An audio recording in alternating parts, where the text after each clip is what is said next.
Doy gracias a Dios porque puedo grabar este tema. Quiero hacer una aclaración en este momento porque en vez de estar sentando el estudio de un tema bíblico, he estado hablando y estoy hablando de mi vida y de mi familia. Y he entrado dentro de esta temática que estoy presentando de mi vida a un aspecto que ya no es mi vida, sino qué cosa es pecado y qué no es pecado. Hice la observación también que hay cosas que en un lugar se dicen que es pecado y en otro lugar se dice que no es pecado. Al momento de tener los estudios bíblicos o los temas bíblicos como yo los estoy teniendo, tendré que decir también algo. Yo he sido adventista del séptimo día desde mi nacimiento, porque nací en un hogar adventista del séptimo día. He sido maestro dentro de la iglesia adventista porque desde chiquitico le enseñaba a otras personas con respecto a lo que la Biblia dice. Y dentro de la iglesia fui maestro mucho tiempo y como pastor y como obrero de la iglesia de Dios, siempre he enseñado la palabra de Dios y todavía me dedico a enseñar la palabra de Dios. Y creo que en todo tiempo de mi vida he sido una persona que he tratado de ser fiel a Dios y fiel a lo que la Biblia dice a la fuerza de toda mi capacidad. Cuando hablo capacidad, hablo de todo tipo de capacidad intelectual, mental, física, de mi influencia, de mi vida entera, que la he puesto al servicio de la iglesia de Dios. Sin embargo, aunque es así, en los mismos temas que yo ya he presentando o diciendo lo que la Biblia dice, y en otros que todavía no he mencionado y que voy a mencionar algo en este momento, he aprendido que uno puede pensar que está enseñando la verdad y que está diciendo las cosas que son correctas cuando en realidad no es tanto así. Y voy a señalar aquí, no voy a entrar en detalles porque si no tendríamos que tener muchos temas para aclarar esto. Voy a señalar aquí esta expresión bíblica que dice que la vida del justo o del Hijo de Dios es como la luz de la aurora que va en aumento hasta que el día es perfecto. La luz de la aurora comienza cuando el sol sale y cuando el día es perfecto es a las 12 del día, cuando el sol está en plenitud en el firmamento, desde luego, dependiendo de la latitud, el lugar o el lugar donde uno esté viviendo. Bien, en aquellos tiempos, situándome cuando yo era obrero bíblico en Santa Damiana, en San Luis, en Mendoza, yo enseñaba lo que los adventistas creíamos y decíamos en aquel tiempo. Estuve hablando del tabaco, del café, del alcohol en cuanto a la cuota que nos daban, lo que podíamos hacer, lo que se consideraba correcto o incorrecto. La dirección de la iglesia, ya en su forma administrativa de la iglesia, no de la iglesia de tal, digamos, de Santa María donde yo estaba, sino de la iglesia adventista en Cuba. Pues también se pronunciaba con respecto a esto y daba sus parámetros y sus orientaciones, dejando que cada cual pues tuviera su voluntad y su decisión final, pero nos daban una orientación. Pues, primera cosa que aprendí No la primera que aprendí, sino la primera que voy a señalar aquí, tiene que ver con el café. Yo salí de Cuba a los 57 años a estudiar a Montemorelos. Estuve viviendo unos 2 años en México. Fui a estudiar maestría, estudié maestría en teología y maestría en educación. La Universidad de Montemorelos me los dio gratis, me dio, todavía yo digo, la bendición de Dios que en acuerdo la Universidad de Montemorelos y la División Interamericana me pagaron, me lo pagó la universidad, todos mis gastos para hacer esto. De esto hablaré en otro momento aparte porque es un testimonio y un agradecimiento que debo mencionar. Pero lo que yo me refiero es a lo siguiente. En la primera experiencia en Montemorelos con mis primeros estudios, tuve un profesor, todo mi respeto para ese profesor en cuanto a su capacidad, en cuanto a su fidelidad a Dios, en cuanto a su ejemplo, no en la universidad, sino en la vida con todas las personas, su influencia dentro y fuera de la iglesia. Un día estaba en Montemorelos en un lugar y me encontré con esta persona. No voy a mencionar su nombre. Y después de hablar un ratico, me dice, vamos a tomarnos un cafecito. Me invitó a tomarnos un cafecito, pero cafecito era una copa grande de café con leche, otras cosas que le echaban. No era solamente la tacita de café chiquita, sino más cantidad, pero con otras cosas. Pero como que nosotros en café decíamos que era pecado. Y yo le enseñaba a las personas, no se puede tomar café. Inclusive en Cuba a una persona que tomaba café se borraba de la iglesia. En algunos casos se ponían en censura eclesiástica, pero normalmente se borraban de la iglesia, igual que el que tomaba alcohol. Eso sí se mantiene haciendo. En Cuba ni tabaco, ni café, ni alcohol. Y yo lo enseñaba y ahora me encuentro en la Universidad de Montemorelos. De pronto así, que me invita un profesor a quien yo respetaba y sigo respetando. Vamos a tomarnos un cafecito. Yo no sé cuántas cosas pasaron por mi mente, pero yo no podía tomar un cafecito porque para mí tomar café es pecado. Digo así porque lo aprendí y todavía jamás he tomado yo una gota de café. Pero después aprendí que los adventistas en México toman café. Pero fuera de Cuba los adventistas toman café. Aquí donde vivo en Estados Unidos los adventistas toman café.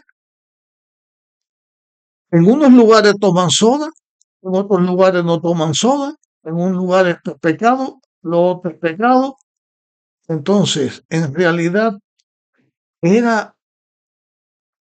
lo que yo estaba enseñando incorrecto. Yo enseñé una cosa que es verdad que el café daña la salud. Y por ese sentido, no es bueno. Pero también es verdad que el café tiene propiedades que son beneficiosas y que una persona que se va a desmayar o tiene una situación, su ánimo se levanta con un poco de café. El caso es, yo no puedo decir ya que el café es pecado. Si estuviera en Cuba como pastor, ahora que sé esto, ni hubiera enseñado, ni hubiera tomado medidas disciplinarias con algunos miembros por causa de esto. Entonces, finalmente, ¿qué es pecado o que deja de ser pecado? Otra cosa que fue mi primera experiencia en Cuba, y esa la aprendí en la misma Cuba. En la parte occidental de Cuba, por lo menos hasta donde yo sepa, en Pinar del Río, creo que La Habana también es así, pero no sé hasta dónde llega esta influencia. Cuando una persona muere, bueno, en Santa Clara también era así, porque en el colegio murieron algunas personas y tampoco se llevaban corona. En esta parte de Cuba se enseñaba que a los muertos no se le llevan flores. Se prohibían flores artificiales también dentro de la iglesia, pero como que a los muertos no se le llevan flores, yo tenía que enseñarle a los candidatos al bautismo para ser miembros de la iglesia que nosotros no usábamos llevarle coronas a los muertos. En los funerales no llevábamos flores.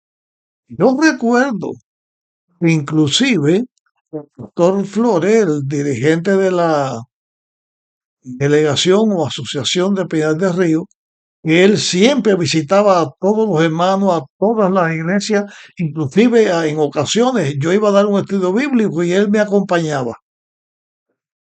Era la obra de aquellos dirigentes en aquellos tiempos. Ellos, los dirigentes, visitaban las iglesias, atendían las iglesias igual que los pastores, cada uno con su responsabilidad.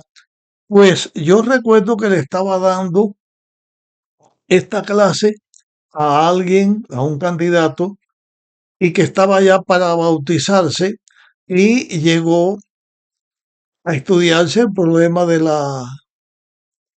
las flores a los muertos.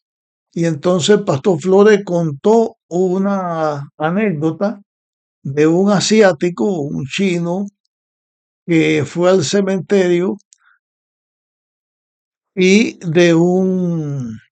eh, de una persona que fue al cementerio, uno a llevarle flores al que estaba muerto y el otro llevarle una tazón de arroz o de comida, la costumbre que tuviera el oriental. Y entonces, cuando están en eso, uno le pregunta al otro. Supongamos que el que trae flores le pregunta al oriental, oye, ¿y cuándo tu muerto sale a comer ese alimento que tú le pones ahí? Y el otro le dijo, en el mismo momento en que el tuyo sale a oler las flores. Por lo tanto, es inútil poner flores. Pues una razón para no poner flores.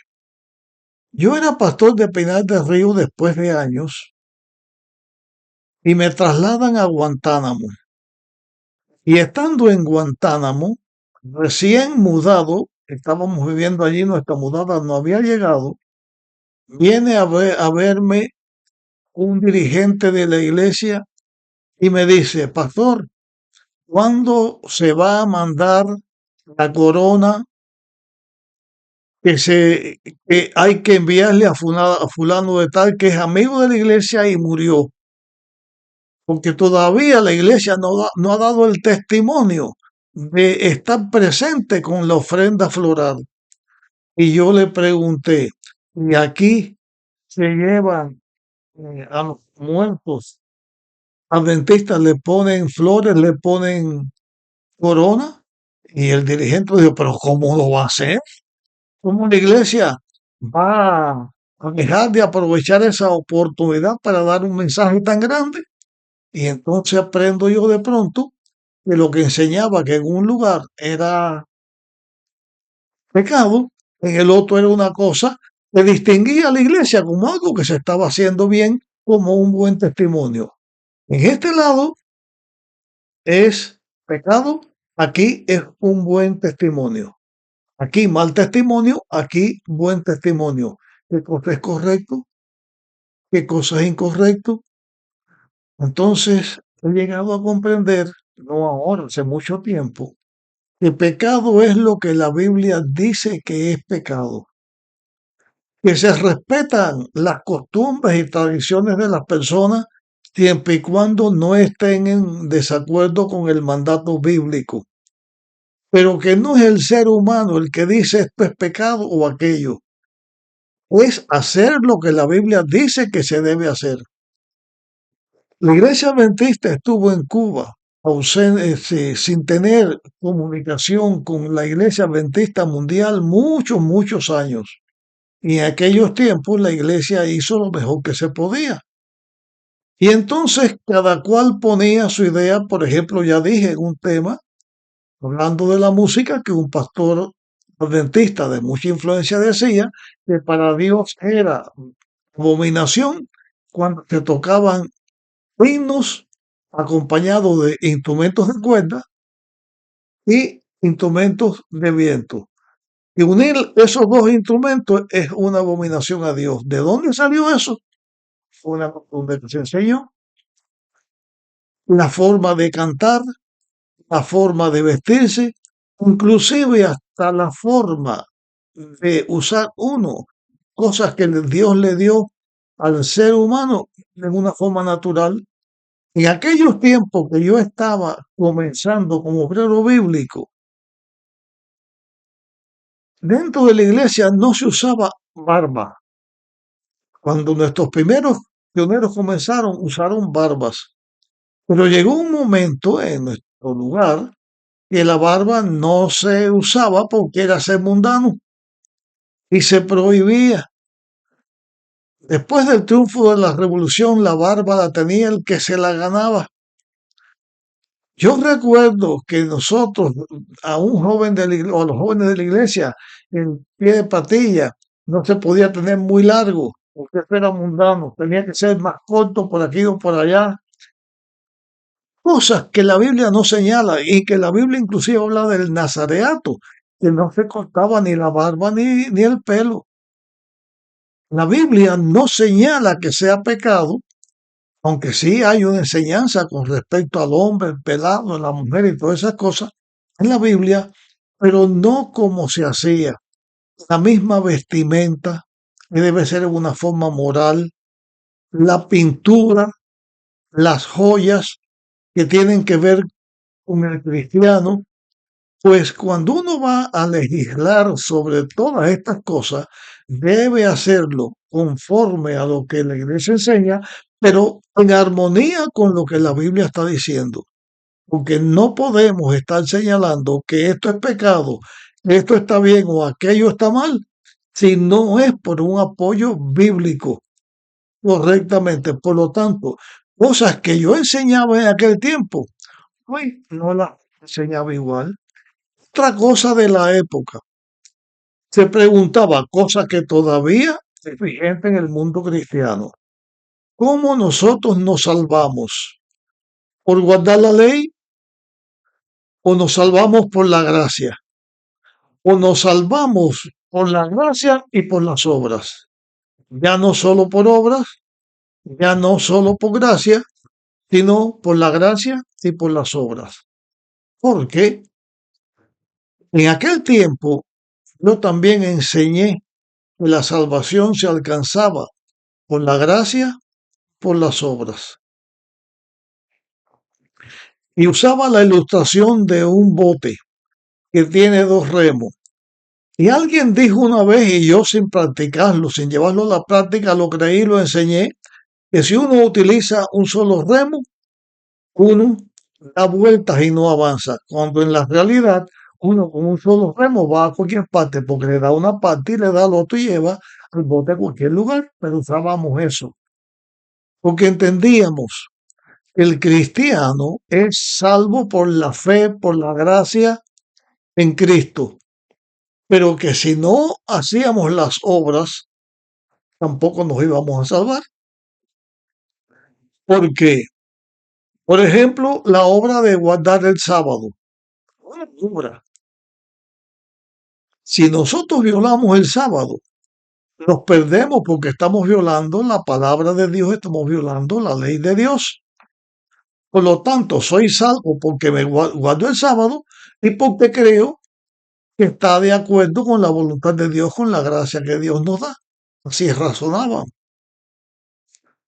Por ejemplo, si dicen no cometas adulterio, pues yo me salvo porque por la gracia de Dios, guardo la ley y no cometo adulterio, me salvo por eso, pero también me salvo por la gracia y acepto que la ley y la gracia de Dios está en armonía. porque en realidad es algo que no habíamos comprendido en aquel tiempo.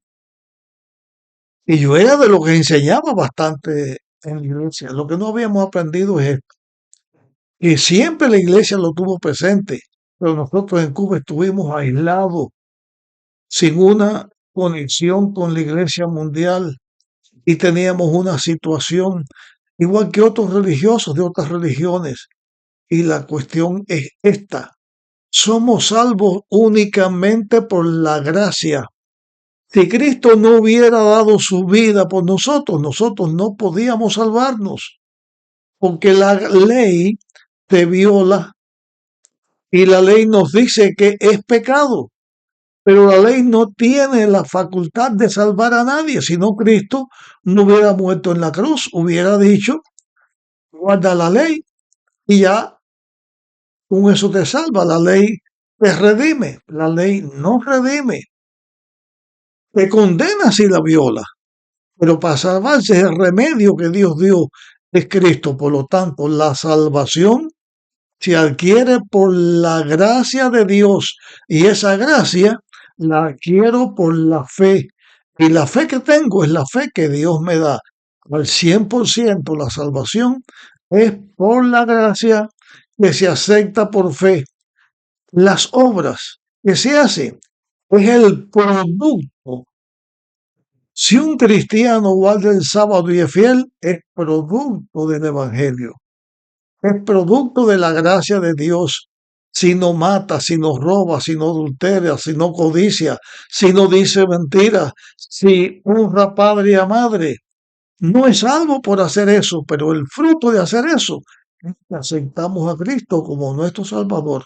Y esa es la enseñanza correcta, la que enseño, la que la iglesia enseña. En aquel tiempo había esta situación. Dejando esto al lado, quiero tocar el aspecto final para dejar este tema en este aspecto concluido, porque después les comentaré otras cosas de mi vida en otro momento. Cuando yo me quedé en Mendoza, poco tiempo después, yo fui el obrero de tiempo completo que quedó en Mendoza. Y entonces fui a vivir a la casa que ocupaba Lachi con su familia. Lachi y su familia fueron a vivir a Pinar del Río. Repito una vez más aquí, agradezco mucho a Lachi y a su familia. Y agradezco también en una ocasión especial de mi vida a Luisito Lachi, que ya era un pastor. Era el tesorero del seminario adventista en Cuba, en Santiago de Las Vegas. Y aquello, un momento difícil de mi vida, Luisito Lachi en una forma voluntaria, misericordiosa diría, me dio una ayuda que yo necesitaba. Me dio un cuarto en el seminario donde yo pudiera tener mis cosas y pudiera quedarme siempre que lo necesitara. Y me dio también que yo comiera en el seminario sin que me costara cada vez que lo necesitara. Se lo agradeceré mientras tenga yo memoria y mi familia también. Usé lo que él me dio, aunque no comí en el seminario así. Son otras cosas de la vida, pero agradezco. Cuando yo me quedé solo en Mendoza, volví a la situación de la casa al lado, que podían meterse en ella.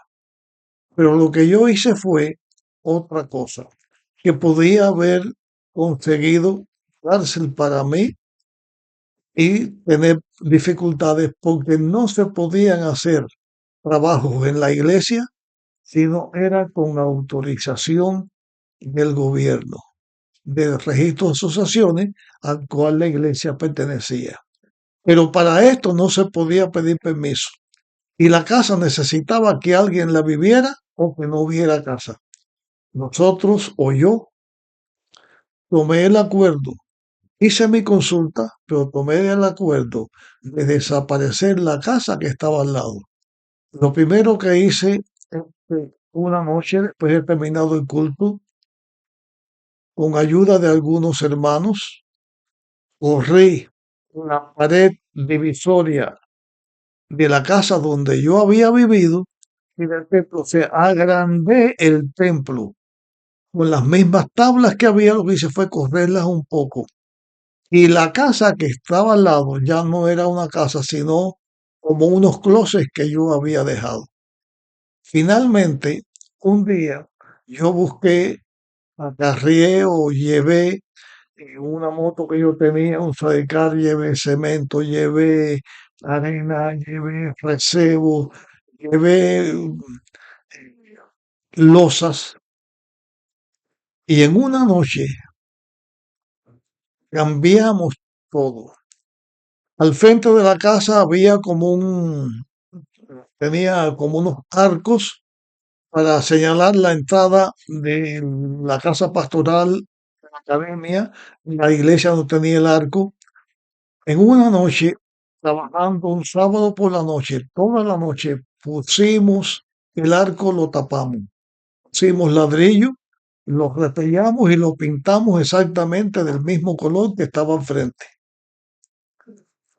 La pared que estábamos la corrimos completamente.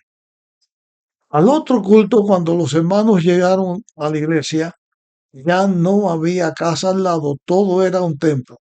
Pero como todo se veía con las mismas tablas, con el mismo color, con todas las cosas, había un cielo raso, un ceiling, todo estaba igual, solo que más grande, pues pasó como desapercibido.